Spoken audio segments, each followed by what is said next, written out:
Hello friends, watch my video. Hello बंधुरा welcome to Pratibha's kitchen and blog. तो आज के নিয়ে এসেছি একটা সিম্পল রেসিপি যেটা আপনারা খুব সহজে বাড়িতে ঝটপট রান্না করে নিতে পারবেন। অনেক সময় অফিস টাইমে আমরা ভালো মন্দ খেতে চাই কিন্তু তাড়াতাড়ি হয় না এবং খুব লাইট খেতে চাই। একটা সময় কষা খেতে খেতে আমরা বিরক্ত হয়ে যাই, তখন কি করব, এইভাবে আমরা একটা রান্না করে নেব। তো আজকে করব বাটা মাছ সবজি দিয়ে ঝোল। তো সবজির মধ্যে ছিল আজকে কাঁচকলা, বেগুন, আলু আর তার সঙ্গে ছিল কাটোয়ার ডাঁটা। এইভাবে যেই প্রসেসে আমি মাছের ঝোলটা করেছি সেই প্রসেসে একবার মাছের ঝোলটা রান্না করে দেখবেন, দারুণ লাগে খেতে। তো দেখা যাক আমার এই বাটা মাছের হালকা ঝোল করতে কি কি লাগছে। এখানে আমি বাটা মাছ নিয়ে নিয়েছি 4টে।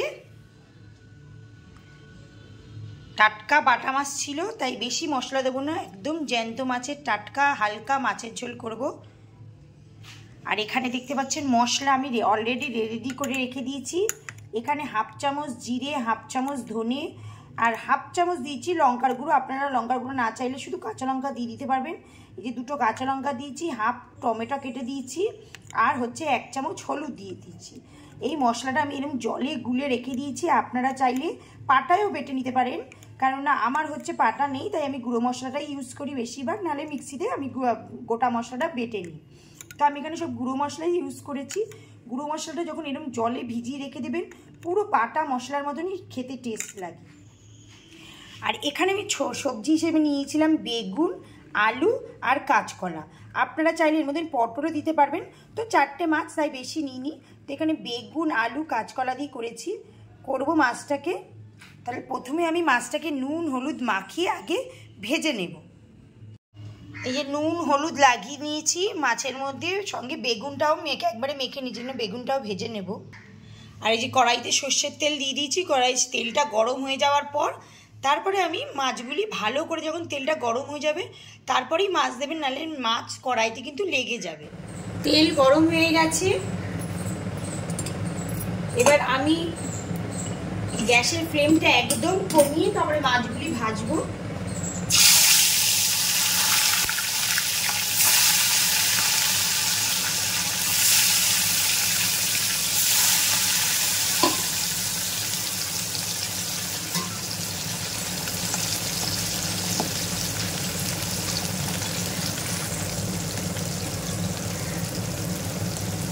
এবার আঁচটাকে পুরো বাড়িয়ে দিলাম, গ্যাসের ফ্লেমটা পুরো বাড়িয়ে দিলাম।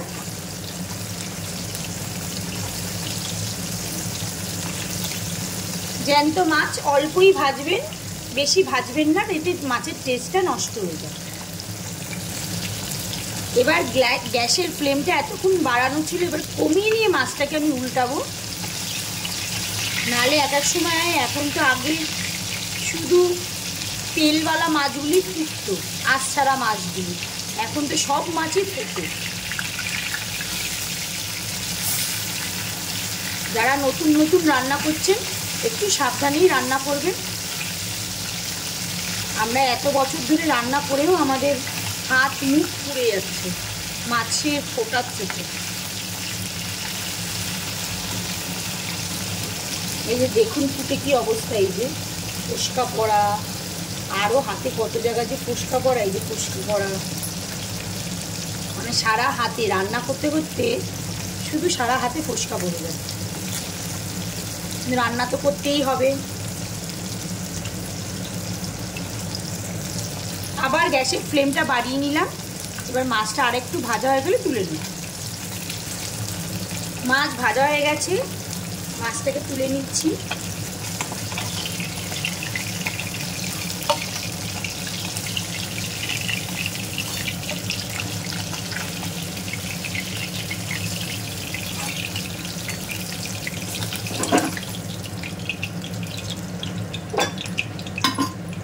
ওই তেলের মধ্যে এবার আমি বেগুনগুলি ভেজে নেব।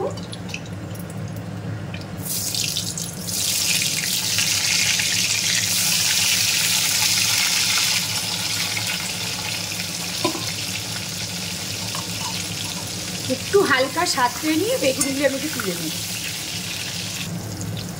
বেগুনও ভাজা হয়ে গেছে, বেগুনটাও তুলে নিলাম।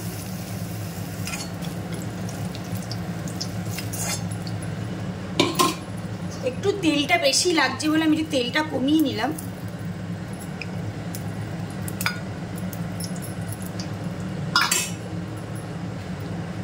এর মধ্যে বেশ কিছু পরিমাণ কালো জিরে দিলাম। কালো জিরেটা একটু বেশিই দেবেন, টেস্ট লাগে বেশি।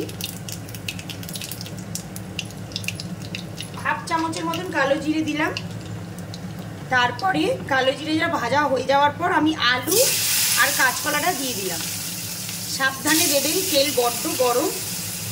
সবসময় ধিমি আঁচে রান্না করবেন, এতে গ্যাসও কম পড়ে এবং রান্নাও খুব তাড়াতাড়ি হয়। চাপা দিয়ে দিয়ে রান্না করবেন, রান্নাটা খুব তাড়াতাড়ি হয়ে যায়। অল্প একটু লবণ দিয়ে আমি আলু আর কাঁচকলাটা ভাজা হয়ে গেলে ওই মশলাটা আমি দিয়ে দেবো। আমি কিন্তু আদা দিইনি, আমি জাস্ট টমেটো কাঁচা লঙ্কা দিয়েছি।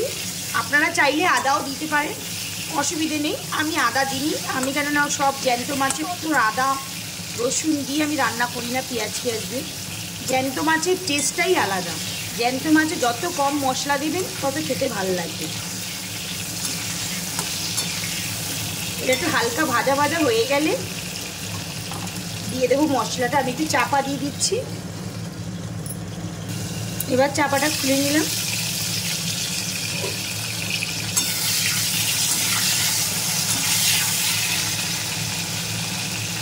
এবার দিয়ে দেবো সেই ভিজিয়ে রাখা মশলাটা, ধনে জিরে লঙ্কার গুঁড়ো হলুদ।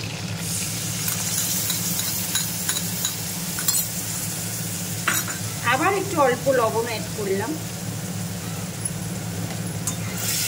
এবার মশলাটাকে ভালো করে কষাবো।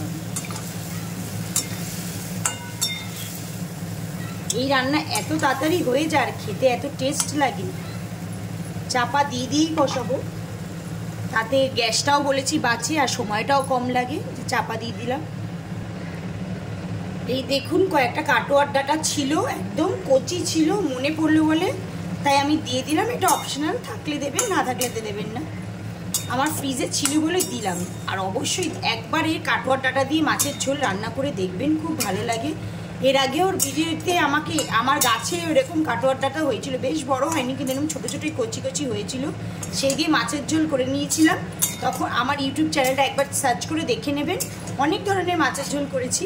তো এই ডাঁটাটাও আমি দিয়ে দিলাম। তো মশলাটা দেখতেই পাচ্ছেন, এই ঝোলটা একটু টেনে টেনে আসবে বলে তারপরে বেগুনটা দিয়ে আমি আবার একবারে কষিয়ে নেব। যতক্ষণ না এই ঝোলটা টেনে আসছে ততক্ষণ এইভাবে কষাবো। রান্নাটা পুরো চাপা দিয়ে দিয়েই করছি, দেখতে পাচ্ছেন। আবার ঢাকাটা খুলে নিচ্ছি। এইভাবে ঢাকা খুলে খুলে মাঝে সাঝে একটুখানি কষিয়ে নেবেন যাতে মশলাটা লেগে না যায়। এই যে মশলা দেখতেই পাচ্ছেন একদম কষে এসছে। এবার গ্যাসের ফ্লেমটা বাড়িয়ে দিচ্ছি। বেগুনগুলি দিয়ে দিলাম।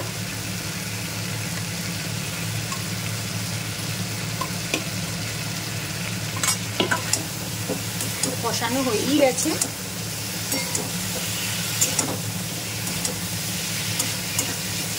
যত মশলা কষাবেন তত মাছের টেস্ট ভালো হবে। মাছের টেস্ট বলে না, যে কোনো রান্নার টেস্ট ভালো হয়। আবার বেশি কষিয়ে দেবেন না, কালো হয়ে গেলে তখন মশলা পুড়িয়ে যাবে। বুঝে নেবেন যে লালচে লালচে থাকাকালীন যখনই ঝোল টেনে যাবে আর এরকম তেল বেরিয়ে আসবে, ভাববেন মশলা কষানো হয়ে গেছে। সবসময় একটুখানি জলের ছিটা দিয়ে দিয়ে মশলাটা কষাবেন। এতে কি হয়, মশলাটা খুব সুন্দর মানে কষে স্মুথ হয়, মানে দানা মুখে পড়ে না। আমরা অনেক সময় বলি যে বাটা মশলা রান্নার টেস্ট হয়, গুঁড়ো মশলাটা দানা দানা লাগে, তখন একটু জল দিয়ে দিয়ে কষাবেন, দেখবেন কোনো দানা লাগে না। আমি তো সবসময় গুঁড়ো মশলারই রান্না করি, বাটা মশলা অনেক কমই করি, কেননা সময় হয়ে ওঠে না, অফিসের রান্না, হোম ডেলিভারির রান্না। যে মশলা কষানো হয়ে গেছে, এবার আমি জল দিই।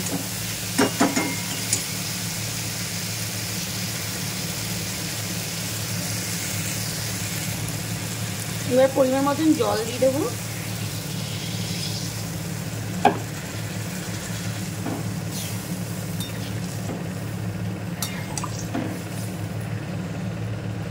আর একটু জল লাগবে।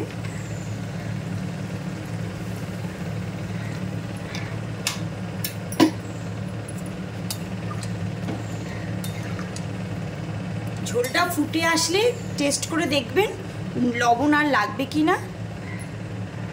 সবার শেষে লবণ আর একটুখানি, যদি লবণ অ্যাড করতে হয় তাহলে লবণ আর একটুখানি অল্প একটু চিনি অ্যাড করবেন, সেটা অপশনাল। দিলেও হয়, না দিলেও হয়। এবার ঝোলটা ফুটে আসুক। ঝোল ফুটে এসছে, অল্প একটু ময়দা গুলে দিয়ে দিলাম, মানে হাফ চামচের কম ময়দা গুলে দিয়ে দিলাম, এতে ঝোলের থিকনেসটা ভালো হয়। আপনার চাইলে চালের গুঁড়ো যদি থাকে তো অল্প একটু হাফ চামচ জলে গুলে দিয়ে দেবেন। এবার আমি মাছগুলি সব ঝোলে দিয়ে দিচ্ছি, আর কিছুক্ষণ ফোটালেই তৈরি হয়ে যাবে ঝোল, মাছের ঝোল, জ্যান্ত মাছের ঝোল। খুব সুন্দর একটা ফ্লেভার বেরোচ্ছে, কিন্তু সেটা তো আপনাদের সঙ্গে শেয়ার করতে পারছি না। এবার আমি টেস্ট করে দেখবো লবণটা ঠিক আছে কিনা, তারপরে একটা আলু গেলে ওর মধ্যে দিয়ে দেবো। অল্প একটু লবণ অ্যাড করব, অল্প একটু লবণ অ্যাড করছি।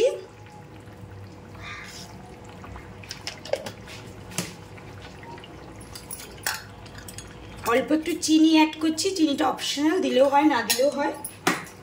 এবার একটা আলু তুলে গেলে দেবো। এই দেখতে পাচ্ছেন আলুও সব রেডি। সবার শেষে ধনেপাতা আমি ছিটিয়ে দেবো। আলুটা গেলে দিয়ে দিলাম। এতে পাতলা ঝোলটা না টেল টেল করে না। আলু আর ময়দা যদি দেওয়া হয়, ময়দা আবার বেশি দেবেন না, জাস্ট 1 চিমটের মতন অল্প একটু জলে হাফ চামচ মানে ময়দা নিয়ে একবারে গুলিয়ে দেবেন। ময়দা না থাকলে আপনারা চালের গুঁড়ো দিতে পারেন। এই যে আলুটা দিয়ে দিলাম, এবার রান্না রেডি। এবার প্লেটিং করব, আর সবার শেষে দিয়ে দেবো একটুখানি ধনেপাতা। রান্না রেডি, প্লেটিংও হয়ে গেছে। একবার এই প্রসেসে একবার বাড়িতে বানিয়ে খেয়ে দেখবেন, না বাটা না কোনো মশলার কোনো ঝামেলা আছে, একবারে মাছ নিয়ে সব কিছু করে রান্নাটা রেডি হয়ে যাবে। আর এত অসাধারণ খেতে লাগে না, আপনারা এই মাছের ঝোল দিয়ে 1 থালা ভাত খেয়ে নিতে পারবেন। তো দেখতেই পাচ্ছেন কি সুন্দর কালার হয়েছে, তেল মশলা সবই কম দেওয়া হয়েছে। জ্যান্ত মাছের ঝোলে সবসময় তেল মশলা কম দিয়ে রান্না করবেন। ডাঁটা, কাঁচকলা, বেগুন, আলু দিয়ে এত সুন্দর একটা অসাধারণ ঝোল এইভাবে বাড়িতে বানিয়ে অবশ্যই খেয়ে বলবেন যে কেমন হয়েছে। আর ভিডিওটা কোথা থেকে আপনারা আমার ভিডিওটা দেখছেন অবশ্যই আমাকে জানাবেন। আর ভিডিওটা ভালো লাগলে আমার চ্যানেলটাকে লাইক, শেয়ার এবং সাবস্ক্রাইব করবেন। আর আপনাদের কেমন ধরনের রান্না ভালোবাসে সেটাও আমাকে জানাবেন, সেটাও আমি করে দেখানোর চেষ্টা করব। তো ভিডিওটা ভালো লাগলে অবশ্যই আমার চ্যানেলটাকে লাইক, শেয়ার এবং সাবস্ক্রাইব করবেন। ভালো থাকবেন, সুস্থ থাকবেন, সবাইকে ভালো রাখবেন। নমস্কার।